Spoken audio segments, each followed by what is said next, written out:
Before we get started, this video is sponsored by FaB Foundry, one of the first Flesh and Blood specialized game stores in the world, a pillar of the local FaB community in Portland, Oregon, a world tour organizer, and my personal favorite LGS. FaB Foundry is your one-stop shop for all things FaB related, whether that's singles, sealed product, playmats, sleeves, dice and tokens, especially featuring products from Metal FaB and Thai cards. FaB Foundry also offers a rewards program which you can use to get store credit back on all your purchases. So please go check out FaB Foundries, support our local community in Portland, and use our promo code FleshandBad for a discount on your next singles order. I have a bag of jewels for you. They're jewels, Betty. They're jewels. Hey everyone, welcome back to more Flesh and Bad, and today I wanted to go over the results of my Marlynn budget-ish deck tech that I've been testing, basically. So this is a version of Marlynn that I'm calling budget-ish because it's still $690, which is like still kind of prohibitively expensive for a lot of players in the game. But this is what I would say is like more of like a budget CC deck that's not running the cards that you have to take out a loan for, right? So we're not running Eye of Ophidia, we're not running Authority, and we're not running Riches. I think, let me actually do a price check on those real quick. So yeah, if you look at the current prices, Eye of Ophidia, Riches, and Ataya are all sitting anywhere between $450 and $250. So I think that adds basically another, what is that, like $1,200 plus on top of a D tier deck, which is like kind of not exactly where you want to be in terms of like, maybe this is not the best investment, right? Although I will say like a lot of these generics are fables, so they may be applicable to other decks as well. But basically what I'm trying to say is like, I wanted to try to build a deck where you're not having to pay $1,200 just to like run the most powerful cards, right? So that was kind of like the goal with this deck, and I'll go ahead and remove these from the sideboard now. But yeah, the goal of this deck is to try to put together a competitive Marlynn list that you can take, that if you're like a reasonably invested player and maybe you have some of the generic staples like Tunic or like Codex of Frailty or stuff like that, is you can take those generic staples or like those shared staples, right? You can build this deck. And that's kind of like my goal here without changing like the play patterns drastically. So that's also why we're running Crown of Dominion. Crown of Dominion, I think, is a necessary evil in Marlynn, unfortunately. This card, I think, is also like $150, so still quite expensive, or $130, I guess it maybe went down a little bit.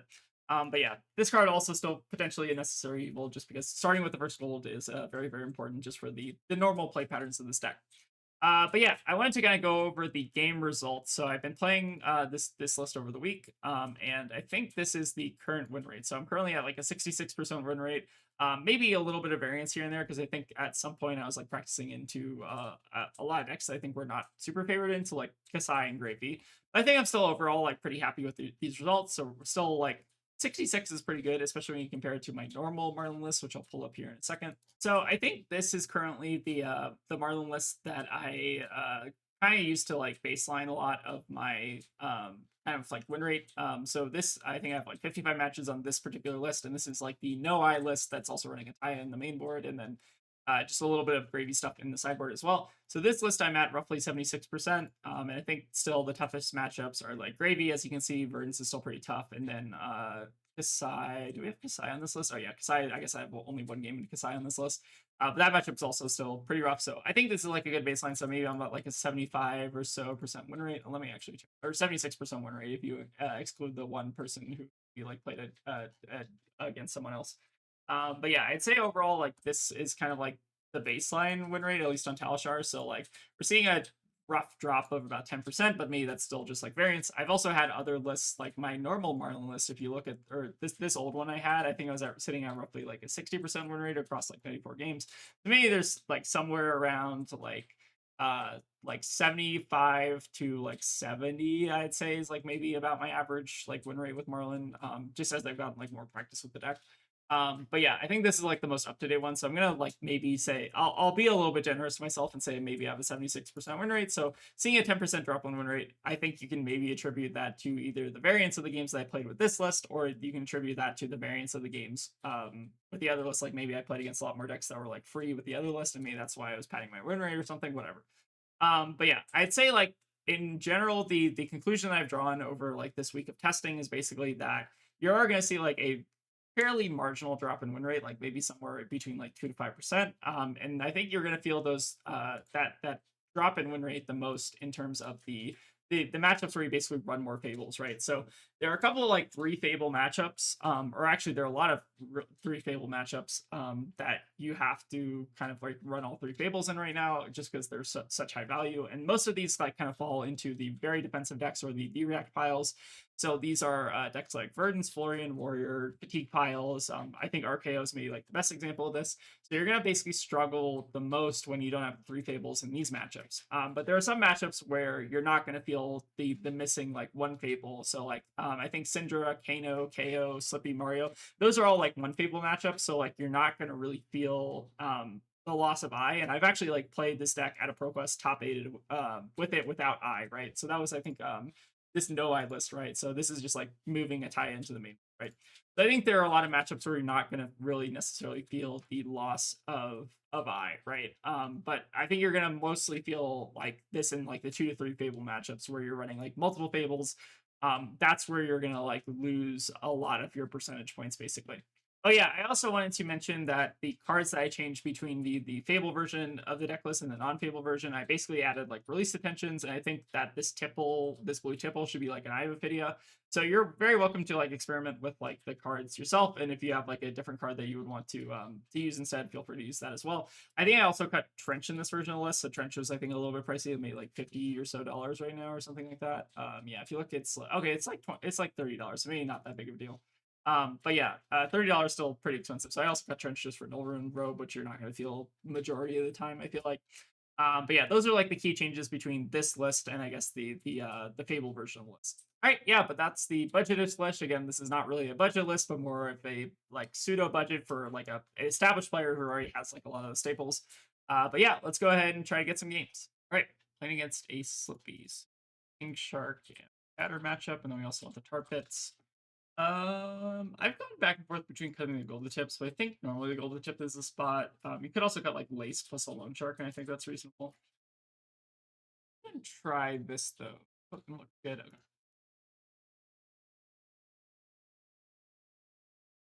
I think it's also a matchup I generally prefer to go second, so it's interesting our opponent decided to put us on back foot here. Okay, start with the double trouble. I think we can like pretty safely just double block here. I think let's go ahead and just give up the big game trophy shot on the loan shark. Actually, maybe not the big game trophy. Let's block with the loan shark and a lace here. I think let's do this. If you want to push like one over, I think I'm fine with that. This make pretty good. So we'll have her remove the mark though. It's not the worst thing in the world. I want to try to hold on to the blue here just in case. So we'll get triple vanish here. So yellow pin, big game trip, not too bad. Just losing some blues there. Chain passing. I think I'm okay trying to get a little bit of filtering here. Sleep Dart's not ideal, but not the worst against Slippy.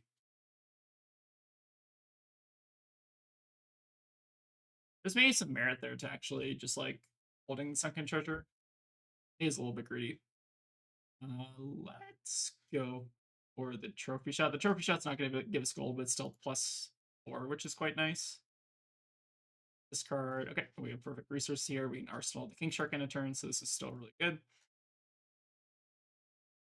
Yeah, Sleep Dart's actually like surprisingly good against Slippy. Just means that their entire game plan, like they just can't go as wide on the next turn, which is quite nice.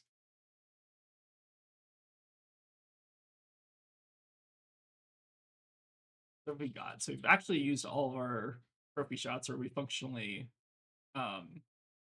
pitched or used all of our trophy shots. Ooh, blocking with 2 detoxins. So I'm happy to see them go off some stuff here. They also use both pieces of armor and 3 cards, so I'm pretty happy that the Sleep Dart demanded that much respect. This is easy, no blocks here. If they randomly banish it right off the top, I think I'm fine with that. I feel like statistically they're actually kind of unlikely to hit a red. The 3 oak, unfortunate. We do have technically 17 reds in the deck, so it's not like crazy unlikely. But here I think I'm just gonna keep taking some damage here. Have a really good turn from them. I can't tell if they drew the Razor's Edge or the Kiss of Death there, but seems like a really nice setup from them.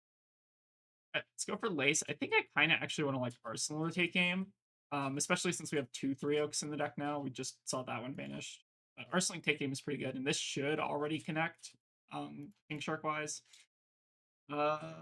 So could have any number of Deer Reacts in hand. So I don't know if we're supposed to hook this.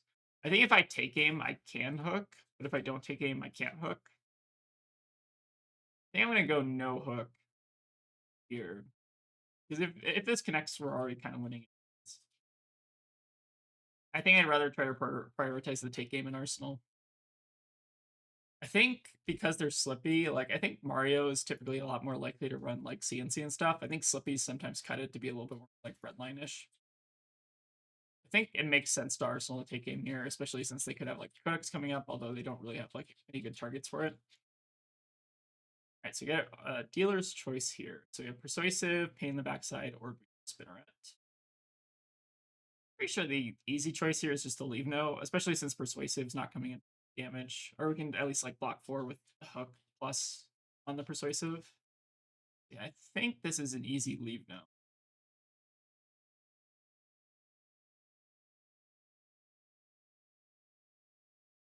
This hand leaves a bit to be desired. So we know that they're gonna like just re-equip Dagger here and then pump the Persuasive, so we need to save this 3 block. I think we're just not going to block here.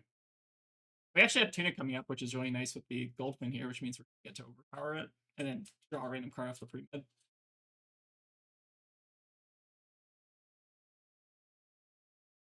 Yeah, I think our opponent definitely wants to Orb Weaver Spinner right there just so the Persuasive doesn't get just like hard blocked by hook. Let's go and block with the hook plus the catch of the day here. We already have a sleep dart in the bin, so there might be a consideration to blocking with sleep dart if we didn't already have that, but I think this is fine. I think this is also probably a good opportunity to just use our hook to try to threaten some more gold next turn, because if they give us their full hand on a Goldfin Harpoon, I'm kind of fine with that. Let's go ahead and make our Goldfin. Take game, take game. Wrestling the take game didn't really feel like it mattered this game, but I think it's still good practice. Especially if we like drew into a 3-0 coming up. So I think this is 15, right? Seems pretty good. Don't get a look at their hand, but we do just get a random arsenal and probably an extra gold as well. We've also not seen a ton of our big harpoons. We've only seen the 1 King Shark, and I don't even think we've gotten any advantage to. A little bit of a strange draw. All right, get both the on hits here. Fortunately, we don't get a look at their hand.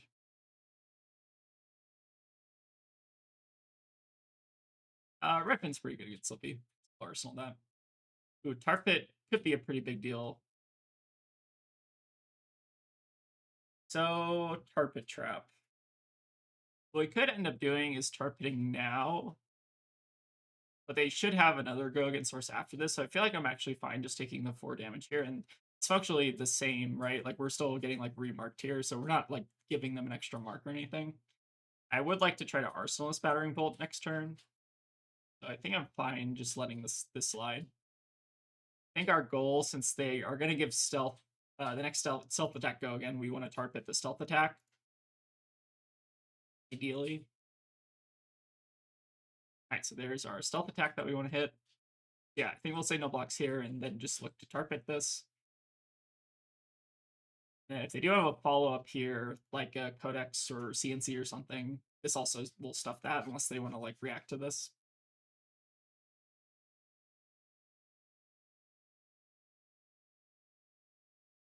All right, seems pretty good for us.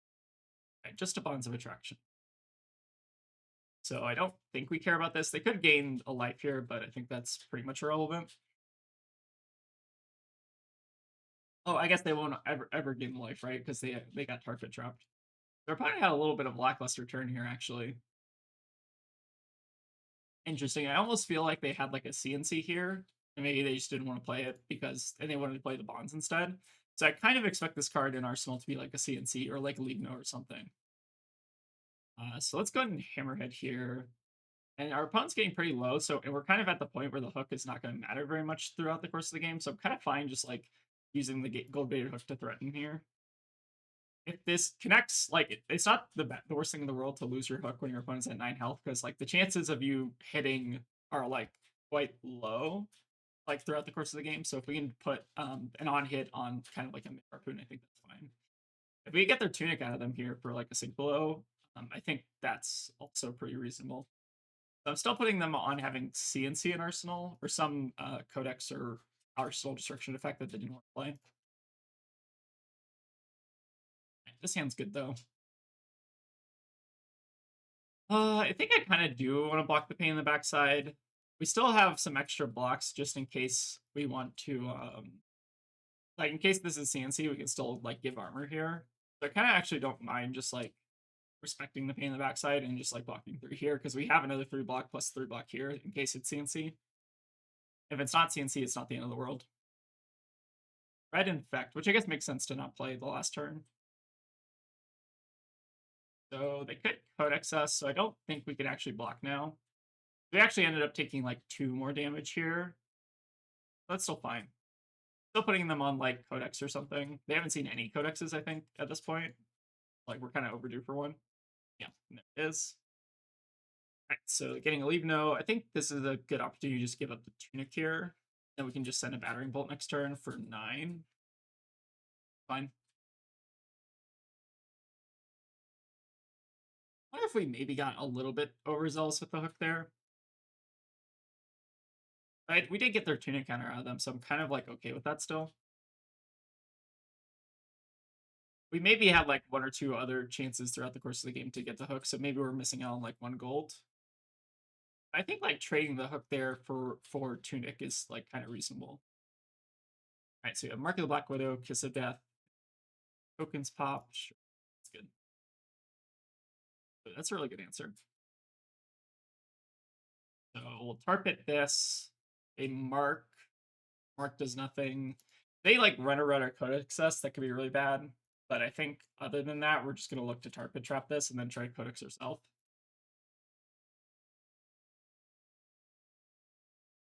So I'm hoping they aren't able to pump this with whatever cards in Arsenal so that we get to also block the Mark hit. I guess they also can't. They can kind of have codex here, but I guess the black text wouldn't trigger, so they can't play it this turn. Oh, just coming in with a death touch. Okay, this is fine for us, honestly. And we're not even getting hit by this anymore. So we can take 6 here, go to 6, and then send a King Shark at them next turn. We'll get an extra 2 damage here from the Kiss of Death, but I think it's still not worth giving the Sea Lace on not non-hit.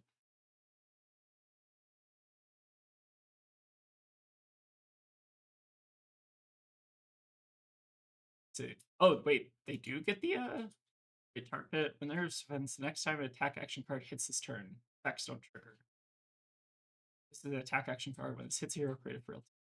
Oh wait, did they already hold on? Next time an attack action card, okay, because the Kiss of Death hit. So the Kiss of Death dealt 1 less damage, but they ended up getting the death touch there. That makes sense. So because they flicked Kiss of Death, and technically the attack action has hit, right? Something you have to be a little bit careful about. They technically ended up getting like +1 damage there, which is pretty. So we are getting pretty low. We do have to be a bit careful about what they have on their side of the board. But we are codexing them, which is really nice. We're going to go functionally 3, but we have 2 armor on board, and then we still have the other 3 oaks in the deck. A little bit unfortunate we haven't seen those, but I guess we did see technically 1 that they managed off the top. Okay, discarding a CNC, getting back a Death Touch. That means they have to keep 1 card in hand to play the Death Touch, which is only coming in for 5. I think this is still really good for us. Assuming they're going to try to block a bit here. Oh, maybe they just had all attacks in hand. Maybe a little bit unfortunate from our opponent's side there. Yeah, so I think our opponent there, who's a fan of the channel, unfortunately got a hand of all attack actions here. So a little bit lucky, I guess, for us in terms of the overpower. But I do think like we got a little bit unlucky, just like not seeing our 3 oaks. But But sometimes that happens. Like you sometimes have games where the three oaks. I think. Wait, where is our pitch stack? Our pitch stack is like. Our pitch stack, was it the loan shark or was it somewhere around? I think it was like somewhere around here, right? Whereas our pitch stacks are our three oaks are basically like very bottom of the deck, which happens more often than not. All right, but that was a good first game against the Slippy. Let's see if we can get another one. All right, it's playing against the Verdance. So this matchup's a little bit tougher on the budget list, but let's try our best here. So we definitely want to go first. Or playing against Frog. What's up? Give them a good luck, have fun. All right, so this is definitely a match. I think going first, we generally want to go AB0 if we can help it. Let's go ahead and bring in our King Sharks, King Krakens, release, and then cut our laces. I think this is how I normally board. But yeah, not having the Fables this is one of the matchups where you're gonna probably feel it the most, I would say. Just because I think this is a triple Fable matchup, so not having access to those is definitely kind of hard. What happens if we just like pass on this hand and just see what Frog does? I think that's like a pretty reasonable thing we can do. We also just like rip a King Kraken. We don't really have like a buff in our hand, so it's just like King Kraken for 10, which is pretty easily blocked. I think I'm just gonna pass and see what they do. Because if they play out like a fruits, then I'm more likely to want to play out the King Kraken. If I have an Everbloom, I think I'm definitely gonna try to just slam the Kraken here. All right, so let's go ahead and 3-up now. We do also have the Codex to follow up, which is really nice. To me, this actually works out pretty well for us because we get to do basically big harpoon into big harpoon now. And I think I'm gonna overpitch the release attention just to guarantee we have a blue. That being said, release is good if we manage to find 2 blues on the next turn. But I think it's a little bit risky at this point. So I think I'm just gonna try to go for the 10 damage here.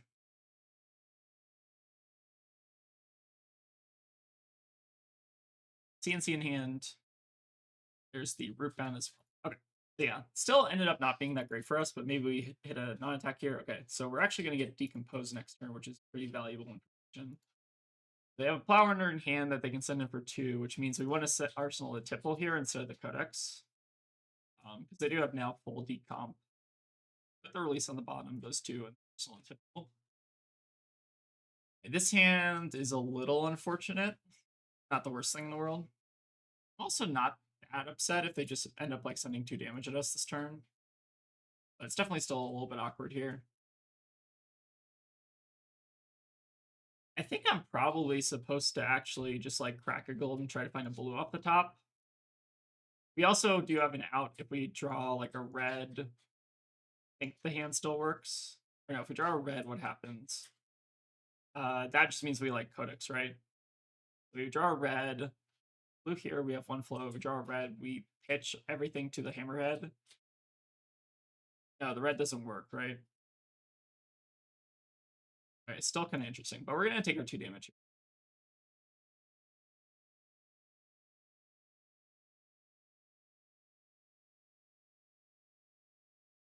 Alright, so now I think we want to get a little bit greedy here. Because if we draw a blue here, this hand like gets completely unlocked. And if we draw anything other than a blue, it's quite rough.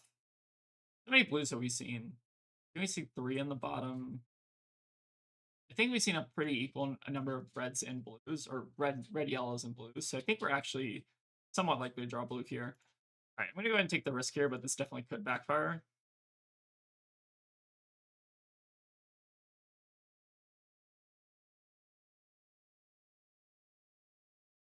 Yeah, blue is our best draw here. Okay, Codex of Blood Rot.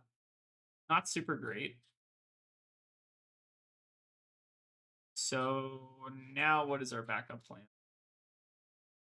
Now I think we just have to like Codex, discard the Codex of Blood Rot and pitch the other Codex. Feels pretty rough, but fortunately I think this is our best play now. Go ahead and discard that. I think this maybe was just a little bit greedy. We drew a red there. We had 1 float. We pitched the red. We pitched yellow. That still doesn't work. So maybe this was a little bit greedy, but our deck is like, it's like a 50-50, right? Basically. I still think this is okay, but maybe there was a better line here. Mental block is fine. Okay, so this wasn't connecting anyways, which is okay. 2-card Verdance hand. Let's see what it is. Trophy shot is not bad. We don't have our gold, which is unfortunate, but we do have ways to get gold. All right, if it's just a burn bear, we can actually kind of deal with this. So I think our plan is to C4 salvage away their plow under, just so they have less fodder for decompose.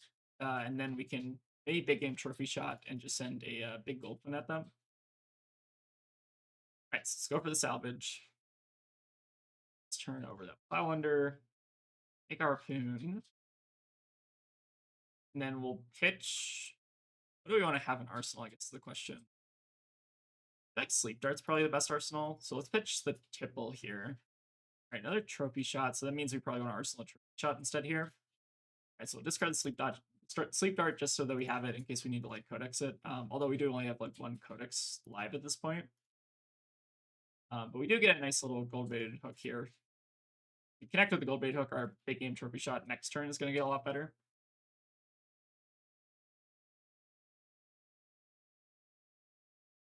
Yeah, I think if we hit on the blue that one turn, it's like +4 damage on our codex. I think you sometimes like have to try to take those greedy lines though. Like I think if we're just saying like Kraken for 10 there, it's not anything to really write home about. All right, but if we get hooked up with 2 gold here, I'm pretty happy. Let's go ahead and arsenal a trophy shot and pass back. Going 0 AB in this matchup is definitely quite risky, but I think if you're on the play, it's pretty reasonable. All right, heartbeat we don't really care about. So what we care about now is felling. Felling would be quite rough. We'll go ahead and just take a bit of damage. Oh, it's Warmongers. Okay. Unfortunate. So our Warmongers play is to do peace and I guess just port side try to dig for something. But yeah, Warmongers, definitely a pretty rough spot to get Warmongers in. I've been hearing some people talk about homing hood Warmongers, but I don't know if that does that actually work. Hold on. Homing hood. I've been hearing some people memeing with this, but I don't know if it's actually honing hood. Honing hood. It is an instance to destroy your arsenal, put a card face down. So maybe that's like a real thing, but like not starting with gold is quite rough. So let's go ahead and cycle our port side here. Blue pin is fine. I guess we're just gonna go ahead and pass back. Yep, Warmongers being time walk, pretty rough. Pretty rough. But our opponent's also just doing an attack turn. This is not that bad.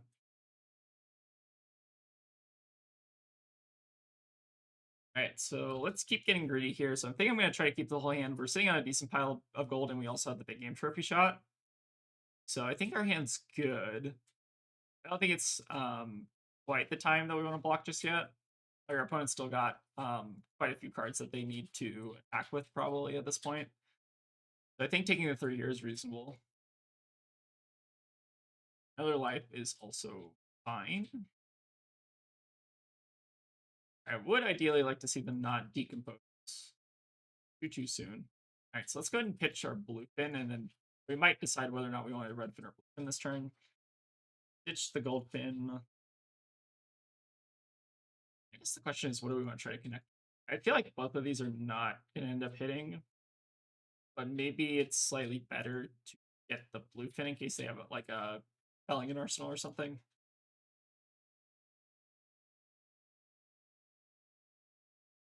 So let's go ahead and try to get a little bit greedy here.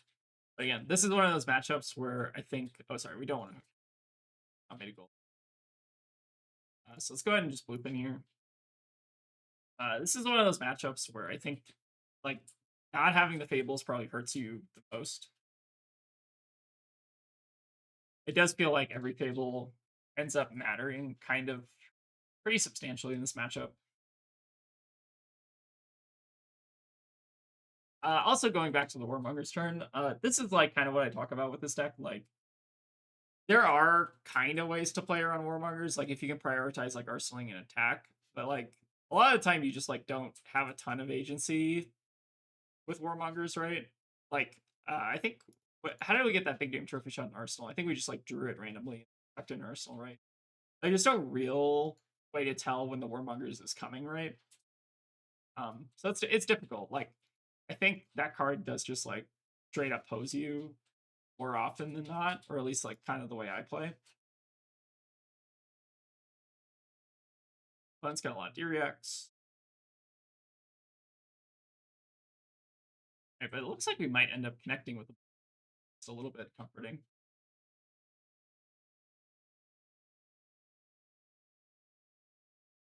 Burn Bear in hand, which is not the worst thing in the world. Definitely unfortunate that we're not able to really connect with our harpoons here.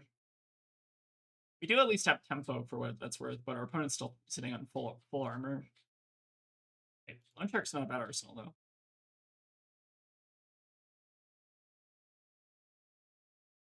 Alright, part of me wants to try to fish and see if we can find something better than this Yellowfin Harpoon. I feel like the Yellowfin Harpoon is not really doing a ton this hand. The Redfin is a little bit better, though. Alright, so we'll go ahead and use our 5-int Tunic Trick. Draw a little bit deeper. Alright, release is potentially good. So let's go ahead and arsenal the Redfin.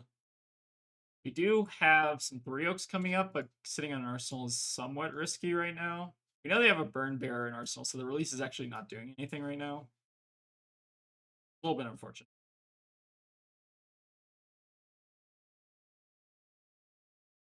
Our opponent has a Burn Bear. It means they probably can't do a Plow Under next turn, which is nice. But they do have the potential to have another CNC, which we can still block.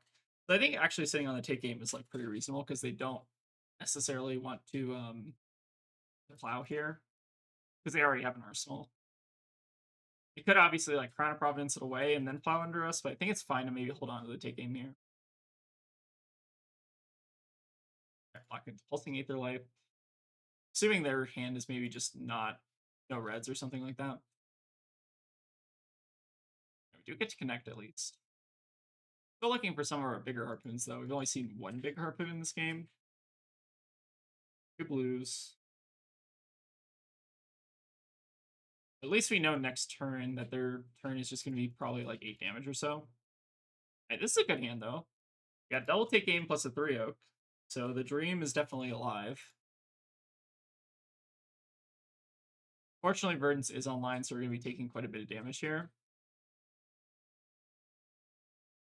They're still sitting at 32, which is quite rough. All right, we're going to need this 3-Oak to do a lot of heavy lifting. We'll go for it. These are all good. We take game the take game, and then we take game the catch of the duty. Or catch of the day. Sorry, I think that's what I called my Marlynn deck at some point.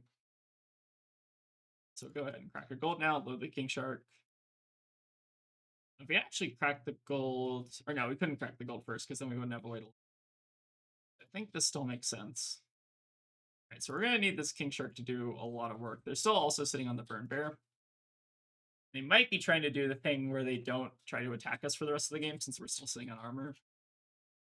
I think we're still like reasonably healthy though. Maybe I should actually have been blocking a little bit earlier because we're on 0 AB with this particular configuration. See if we can connect here though.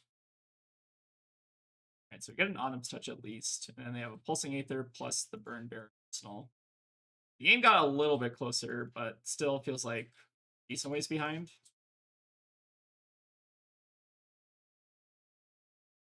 Alright, so this is 7 damage, and then Burn Bear is 9 damage, so we're basically at 1 here. Which means maybe we should have given up the armor a little bit earlier. When was the last time we actually got attacked, though? I think it was... Wasn't it the Cadaverous, which they just banished? I think they attacked us twice, and those were the only 2 opportunities we could have used to... we could have gotten the armor. But I think we're going to try to dig a bit deep here. So let's go for the trophy shot first. I think we need to do better than a gold pin, and we're still sitting on 4 big harpoons in the deck, so I think I'm gonna just try to get greedy here. Try to just dig as deep as possible. Crack some gold. Okay, we got 2 more looks. Yellowfin I don't think is gonna do it. I think we go one last one deeper. Okay, King Shark will work. So we load the King Kraken rather. We can now could play out a catch of the day if we really wanted to. I feel like it's still sitting on so much armor that I don't think it's going to connect. So maybe we just go for the double big buff instead. And it's a pretty good turn. I think the Warmongers just did like way too much this game, unfortunately. All right, King Kraken, save us.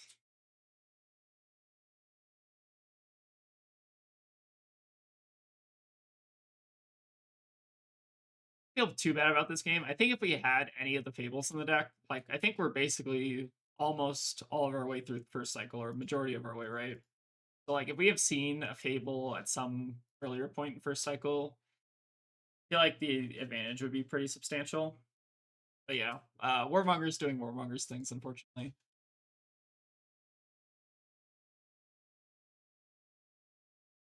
We did have the opportunity to get a little bit higher on life total though. So like maybe if we ended up blocking with our armor a little bit earlier, maybe that would have done the trick. Opponent's going to give us the Bark Skin, so I think this might end up connecting here. They're maybe just trying to preserve a little bit of life total. So let's see if we can get a non-attack out of hand. So we get to light up the leaves, which means that our opponent is probably going to try to E-strike us next turn. So this is still good, actually. Our opponent actually... Oh, you have to discard this on an Earth card, right? So they couldn't have actually discarded that without losing a bit of value. We're doing actually not bad for getting like completely time-walked. So here we can go ahead and just give the full fridge, I think. It's a little bit risky to give a Tunic since it's going to 1, but I think we just need to preserve as much health as possible, knowing that our opponent has a Burn Bear in Arsenal. So I think this still makes sense.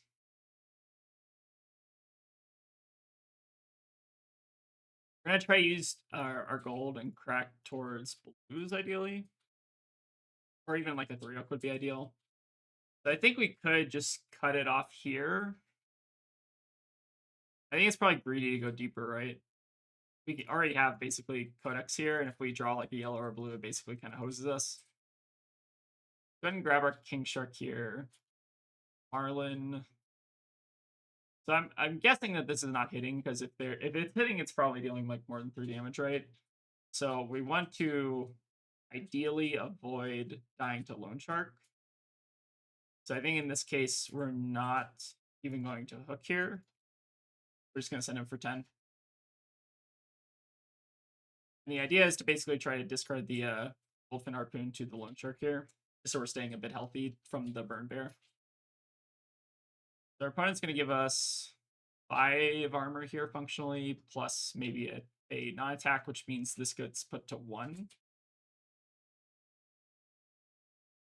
The breakpoint on this might actually be surprisingly annoying. There is definitely a scenario here where we end up IPing with the Goldfin and we feel sad.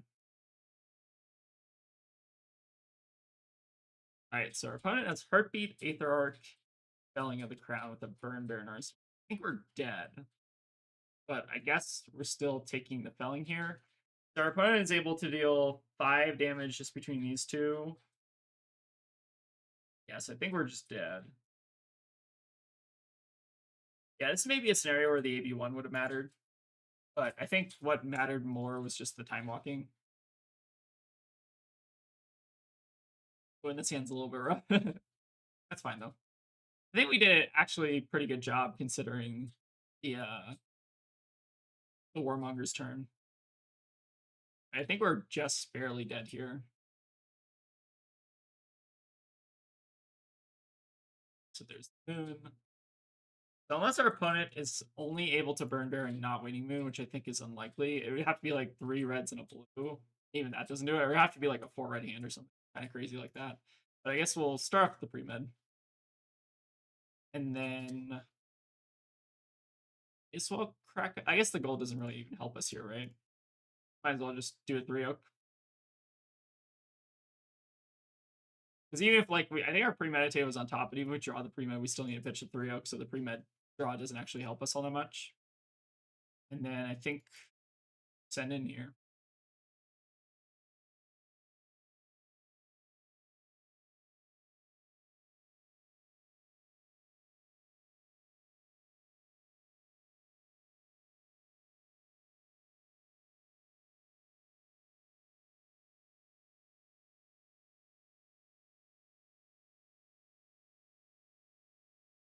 Got the burn bear, they got the blues. I think we're just barely taking lethal there, even with the cover.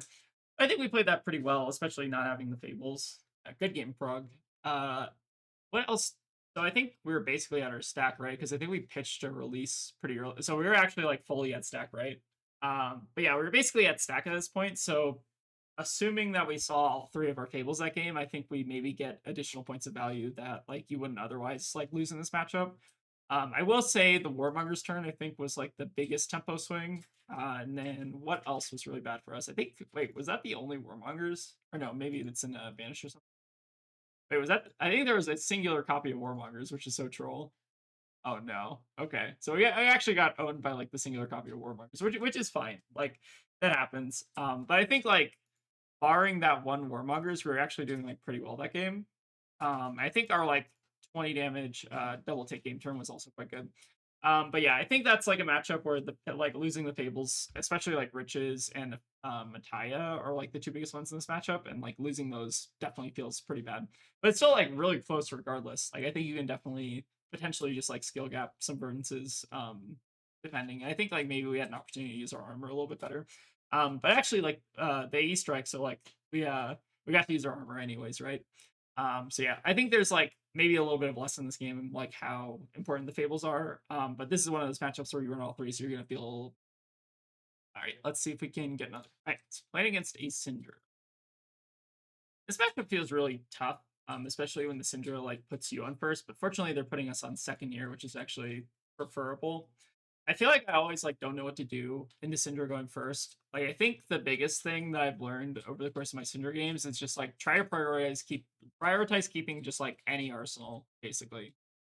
That's like the main learning I feel like I've kind of taken, because there have been some hands where I've basically like sent like a Redfin harpoon at a Cindra and they like block 3 and then pitch their entire hand to daggers. Okay, so Warmonger's pitch is concerning. So more likely than not, what the Warmonger's pitch means is they have another Warmonger's in hand. So that's concerning. Let's go ahead and not block the dagger though. So I'm fully expecting there to be another Warmonger's in their hand somewhere, because I feel like that's the only way this kind of makes sense. But yeah, Warmongers, as it turns out, pretty rough card against Marlynn. So my guess is this is a double Warmonger's hand, and they have like one other red in hand. Or maybe they just want to like do something funky. I don't really. All right, we're gonna go ahead and block with the drill shot here. They don't reflect this. I think I'm fine with it. We'll leak 2 here, but we still have a lot of blocks in our hand. The unfortunate thing about this hand is it does mean that. So this hand, we currently have 3 arrows in hand out of 20 arrows in our deck, which means if we quiver here, it's a bit unfortunate. Like if we quiver, it's actually pretty likely to not fully go through. I think this is tough. I think we're probably just gonna go ahead and block here. It feels bad to block with a 3-oak, but I think it's correct. I don't really want to give up armor on turn 1. You kind of sometimes have to treat 3-oak as just a fancy pitch card and not try to like onto it for dear life. Fully expecting us to get Warmongers here though. The nice thing is they are going off dagger if they do want to Warmongers. So now we'll just go ahead and give up the King Shark. Then this last card should probably be Warmongers. Oh, it's just okay. So confusing to me, but maybe this makes sense from the Cindra's perspective. So they had the opportunity. So what is their starter? They had a cut through, which they could have flicked on turn 1. So they could have gone cut through, demonstrate, ancestral on the demonstrate, and then Warmonger's descend a turn. So I feel like this is maybe just like wrong from the Cinder side. But a lot of people just like don't have experience in the matchup, so maybe they weren't expecting to need to play the Warmongers this opening hand. I feel like in a normal scenario, it would make more sense to try to play the Warmongers on turn 1 though, just because it's like so backbreaking against Marlynn. I think our spot here is like kind of fine though. We denied the mask. We got a King Shark in the yard, so any codex we draw is now live. So I think this definitely could be worse for us. Okay, what do we want to do here? How many arrows do we have on our deck at this point? So we have we've drawn 4 out of 16 of our arrows. Part of me doesn't want to get greedy with the Golda tip here. I think I'd maybe just take aim, pitch the Golda tip, and hold in the Yellowfin just in case we whiff. I think it's like the less greedy line here. Okay, so let's load the 3-oak, pitch the Golda tip, and hope to find a better arrow than this, but I think it's reasonable to hold on to this in case we just like hard whiff. Which we did, so definitely getting rewarded for that at least. Alright, so we still get to fire the Elephant as backup, and maybe this randomly hits like a Brand Cinderclaw, which is entirely reasonable. And I think since this is like a low priority arrow, I kind of want to just throw the gold baited hook on this. If they break the hook, it's unfortunate, but they don't really want to block this anyways necessarily. This could be a scenario where we definitely get blown out by like double D react plus 3 block. But if they do that, then they're taking a turn off, which is maybe okay.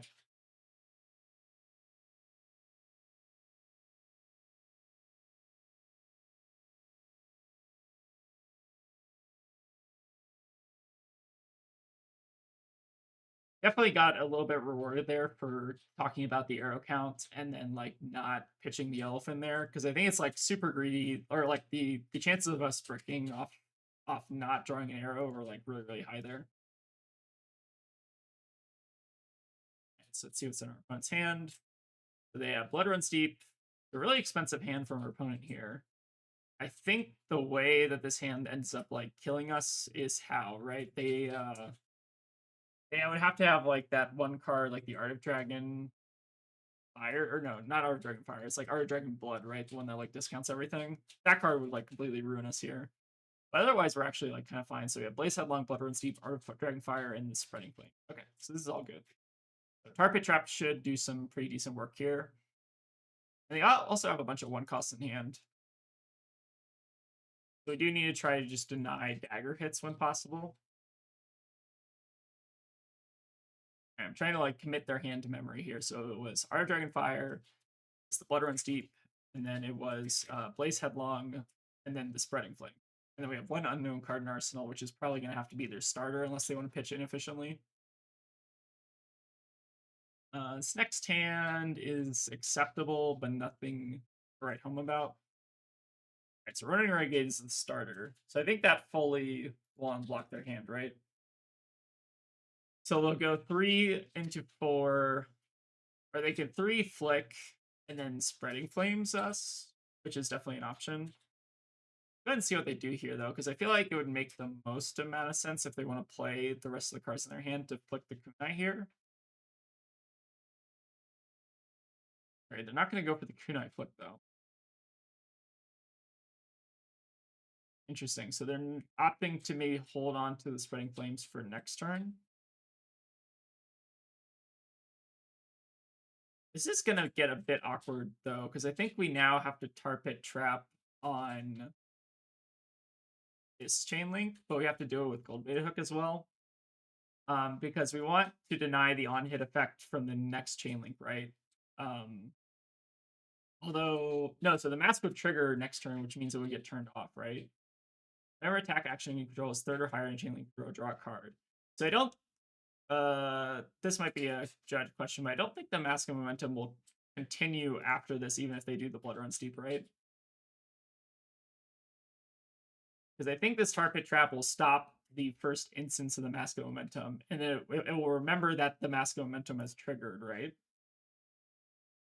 Be a good judge question for one of our upcoming like charity stream that we're doing. So the way I understand this interaction is that the tar pit trap, knowing that we have perfect information on their hand, they play Blood Runs Deep next turn or the next chain link, right? This should theoretically cause the Mask Momentum to trigger, but it won't. The effect will not happen, is my understanding. But we'll see how it's like actually implemented here.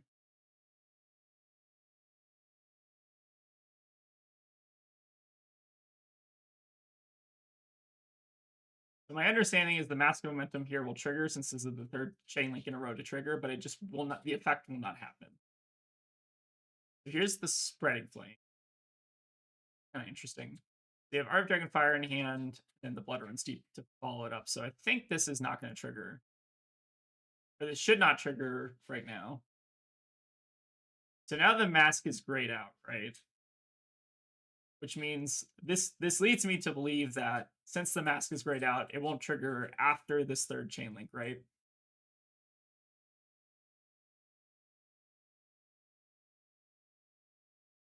Okay, so I think our understanding of the ruling here is correct, that the Mask of Momentum will trigger but will not be turned on after this third chain.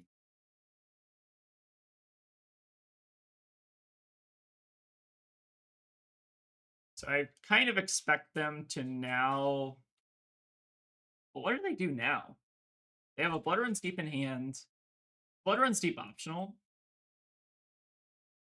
I think it's not optional, right? They have to flick both their daggers. This is really interesting to me. I mean, I feel like the correct play is to still Blood Runs Deep here and like Arsenal the Art Dragonfire, but then that means they will go off daggers, right? Hold on, let me look up Blood Runs Deep. So Blood Runs Deep. Yes, so they have to flick both their daggers if they want to play the Blood Runs Deep. All right, so their opponent was also wondering on the mass trigger as well. And so our opponent's just going to go for 5 damage here. And I guess they do have the ability to play the Art of Dragonfire after this, so we're still going to be taking a lot of damage here. They at least denied the mask, and they will have to at least give us another Blood Splatter Vest counter. So our hand actually wasn't that bad, right? Like, they're still getting a ton of value here. But the nice thing is, I guess they do go off daggers next turn, which means maybe their next turn's not as good. Yeah, Cindra still doing crazy Cindra thing. We have drawn 2 of our 3 oaks as well, which is a little concerning. So yeah, we're gonna take the damage here. I'm expecting this is chain link, so I think they're not gonna get the Spreading Flames here, right? Because this would be chain link 5. It has to be less than the number, so they're gonna deal another 7 to us here, I'm guessing. They will have no fealty, and they'll also have no daggers, which is actually kind of an okay spot to be in. Yep, take full damage here. The next turn is just going to be a big game trophy shot value turn, which is not super exciting, but probably get us a decent bit of value, which is what we want.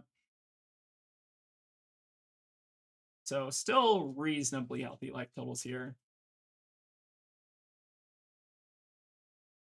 Yeah, Cindra doing Cindra things.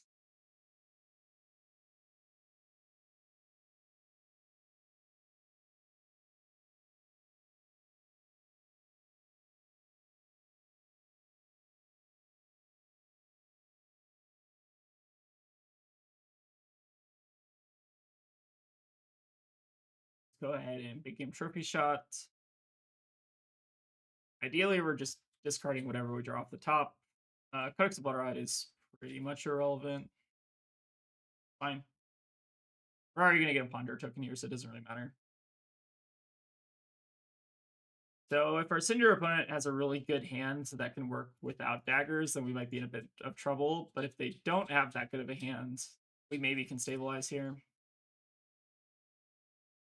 I think the biggest thing we've been... Oh, sorry, we should hook this instead. But I think the biggest thing we're missing this game is we've seen one King Shark, which we had to block on turn 1. And we haven't seen any other ways to either get back the King Sharks or find like a Redfin Harpoon or just any of the other King Sharks in our deck. So think we've been definitely struggling in terms of the disruption front. Although we did have one pretty good target trap here, so maybe that was pretty decent. But yeah, I'd still say we're kind of in trouble this game. Opponent's just gonna give us the boots block, maybe just because they went dashing in. Alright, we will get a decent bit of gold here, which gives me at least a little bit of comfort, but we need to find disruption really badly next turn.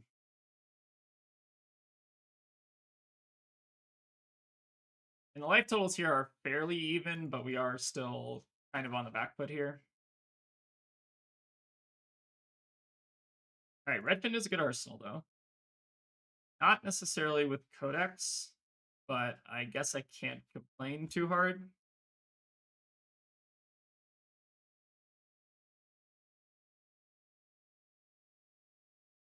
Hoping our opponent's hand here is a little bit lackluster.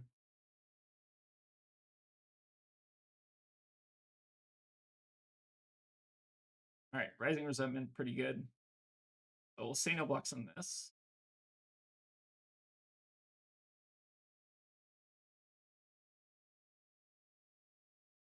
There are a lot of like potential bricks in Cindra's deck, like Cut Through at this point. I think there are other ones. Any one cost is kind of a brick here. Probably some others as well. What we could actually do if we want to get kind of cute with the next turn is we could give like the Redfin go again and just eat a bunch of damage and then King Shark, but off Codex, but I don't think that's probably worth it.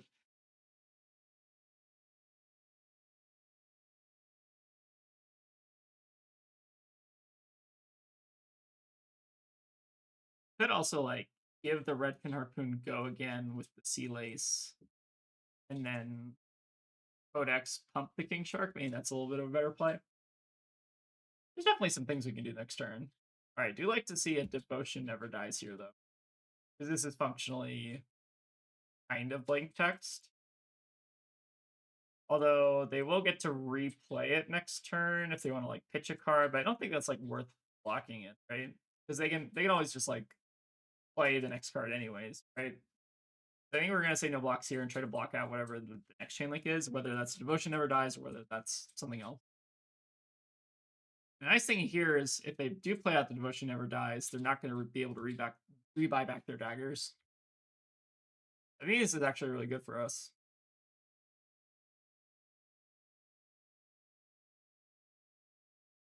All right, just finishing on the Art of Dragon Blood. So we do need to prevent this.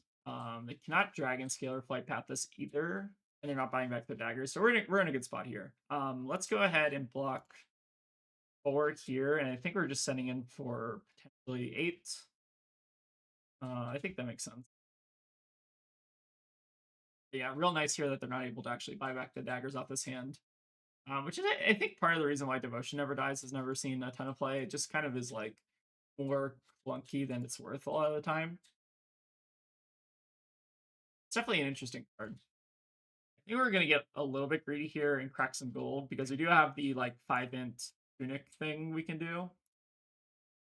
So go ahead and pitch the Redfin here since we already have a Redfin. Okay, King Shark is not a great draw. Could go one more gold deeper. Does that help us? I actually think that helps us at that point, right? Because if we draw a red buff, right, off Tunic, then we're still having to pitch everything. If we don't draw a red buff, then it's bad. So I think we just want to like go ahead and arsenal here. So King Shark, a little bit of a troll draw there, but that's fine. All right, I think I'm still hooking this just because like we need to apply the pressure. If they want to break the hook, I think I'm fine at this point. We should probably have enough gold for the rest of the game, and getting an extra gold here could be a pretty big deal breaker, or a pretty big like difference maker, I guess.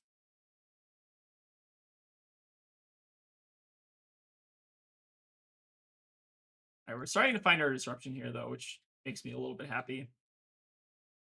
We can manage to disrupt their hand next turn in a meaningful way, and then just like send like a King Shark for 13. I think we're well on our way back to being in this game.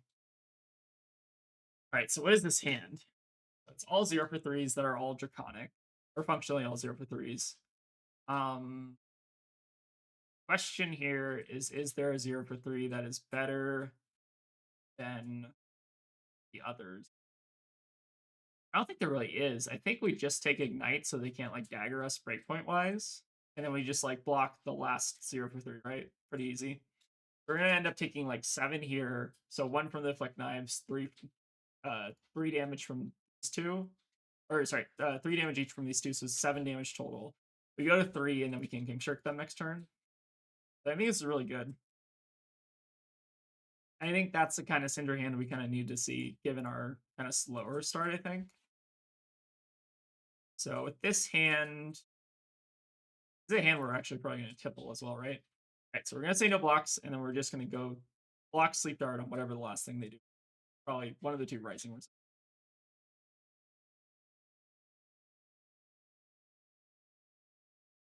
And yeah, I'd say this is like a little bit of a slower Cindra start, just because we like didn't find our disruption very well. But I think we're doing okay here.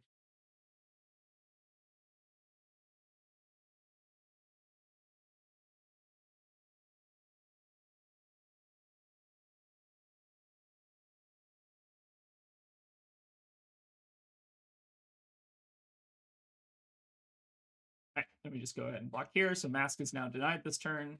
Really nice. They can potentially get a little bit more damage in on us if they want to, like, Flick Knife here, attack with Kunai, but then they're going off daggers again. So maybe that's, I think it might be worth it to do just the one Kunai.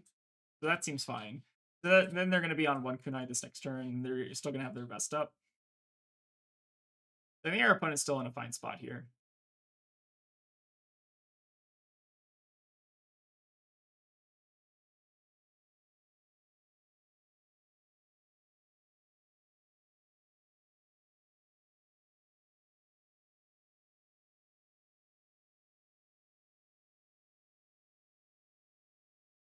All right, so let's start by cracking a bit of gold, because I do want to find at least 1 or 2 buffs here. We have enough gold to dig for it. Right, Catch of the Day is excellent. So this is going to be very fun. And then the question is, do we want to crack any more gold? I think I'm going to crack 1 more gold just to see what we hit. If we draw like a blue, then we can just like tipple instead here. If we draw another buff, then I'm just going to like pitch the tipple. Okay, so this is like excellent. So this is perfect hand here. And then we do have the option to go 1 deeper, but I think I'm not going to risk it. Because we're basically guaranteed at this point, unless we draw like 3 reds, to just send a King Shark for 15 here. Let's go ahead and just 3 Oak. 3 Oak coming in clutch here. Actually. All right, so this is perfect. We now get to Arsenal Codex of Frailty for next turn, and then we're potentially just going to like time walk them here.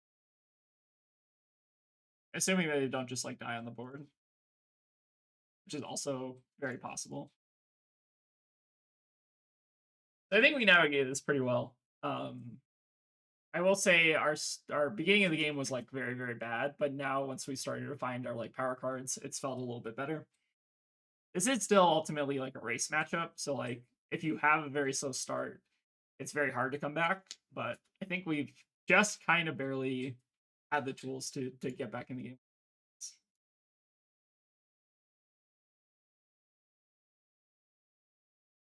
Maybe there was some merit on that first turn if there was a way to like preserve the King Shark. Maybe that was worth taking a bit of extra damage, but I don't know if that's actually true. I wonder if there was like maybe a different line we could have taken in the beginning to like hold on to King Shark and like leave a bit more damage. And maybe that leads to a better outcome in the game. Maybe. That's maybe a question for chat. If you think it's better or worse to like hold on to the King Shark there. I think it's better to block with it just so we're not like losing a ton of life. All right, so we'll leave them with the Wrath of Retribution, and then they'll die here from the Blood Rot, which is really good. Our opponent also had the opportunity to Warmongers us on that first turn, so definitely kind of curious why they didn't. But you know, maybe people are just learning. It's all good. All right, so let's go ahead and start Codex. All right, just die here to the.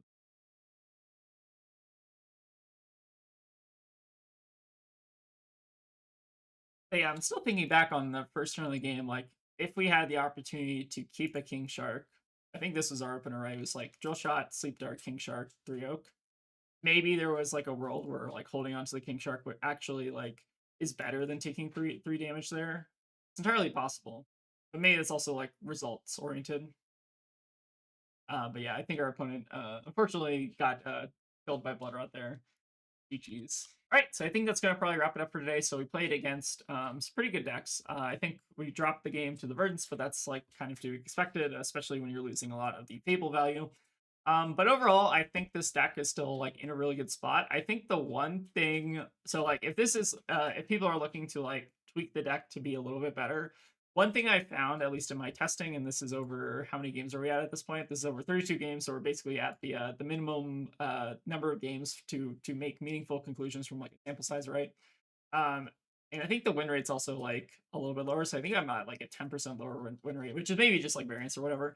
But I think that one of the things you can maybe take away from the deck tech is I think release the tension, like even into Earth Heroes and stuff like that. I think this card has been like profoundly overwhelming. I don't think I've actually gotten it into in the 30 games that I played. Like I maybe brought this card into like 10 of them. This card has like never actually mattered. Like they've never had a direct in Arsenal, or like this card, it just like is so inconsistent, right? Like so maybe there's some better space for like increase the tension or something, but I don't like increase the tension just for the cost of it is quite rough. There's also potentially like maybe just room to invest in like the gravy sideboard here if you want to kind of like go a little bit. Like I don't think this card actually like affects the Earth matchup all that much. So maybe like this card would actually be better served being like Red Swell or something for the gravy matchup. I think I'm still going to work on the gravy matchup with my like normal list and just kind of like tweak that. So maybe I'm going to do some testing on that this week. But yeah, I think Release the Tension is probably like the weakest card in this budget list. So if you want to replace that with like a better card, I encourage you to experiment with that. But yeah, overall thoughts, I guess, on the budget deck after 30 games is I think this deck is in a pretty good spot. I think that you can get most of the way there in terms of Marlyn's power. The biggest matchups, I guess we'll kind of go back to the notes here. But I think the biggest matchups that you're going to really kind of feel the drop in power are just the triple Fable matchups. The two Fable matchup, like Gravy, is also quite fine in general. And then the one Fable matchups, like you're not going to feel that much of a difference. So I think this is in line kind of with like what I expected out of the community. I will also, or like what I expected out of like community feedback, or like what people have kind of like said about Marlyn in general, and like which Fables you need, right? The one thing I will say is I do tend to try to skew my games towards playing against decks that I'm like not favored into because it's better practice, right? So I typically play against like, I think if you see here, I played against a lot of Kasai, I played against a lot of Gravy, I played against a lot of, well, Cindra I think is like relatively favored. But I try to get a good spread and play against decks that I think I'm like that are either like the top of the decks, like top decks right now, or just decks that I think are like in general very difficult for Marlyn. So that's typically how I like practice my Marlyn deck. But yeah, I think the overall learnings from this is like you're not going to see that much of a drop in win rate. I think the biggest like drop in win rate you're going to see, right, is like the matchups where the Fables matter a lot. So like Verdance, for instance, Kasai I think can be a little bit rough, and then like Gravy I think is also a matchup where the Fables end up mattering like a little bit more than they should. But I think Gravy is also a matchup like you can potentially tech a little bit better for. So maybe this list wasn't as tech for Gravy, so maybe that's like a bad kind of conclusion to draw. But anyways, I'd say like even like if you see these results and you think it's like a 10% win rate drop, I think I'd probably temper that a little bit and maybe say it's like a 5 or like a 2 to 5% win rate drop. So like you are losing a little bit of power when playing like the non-optimal version of Marlyn. But I think like even if you're playing this version of deck, it's still really fun. So I'd encourage you all to like give it a shot. Maybe there's some experimentation that can be done to kind of like replace the Fables, because I think that I kind of just like don't like these cards exist in the first place. But yeah, that's maybe a topic for another video. But yeah, thank you all for watching. And yeah, if you have any kind of comments or things you want me to try in the Marlyn budget deck, let me know. But I think next week I'm probably going to try to get back into the more like regular refined version of the list and see what we can improve on there. But yeah, thank you all for watching, and I'll see y'all next time. And a special thank you to all the folks who decided it would be a good idea to give us $2 on Patreon. We really appreciate the support, but it's obviously never required.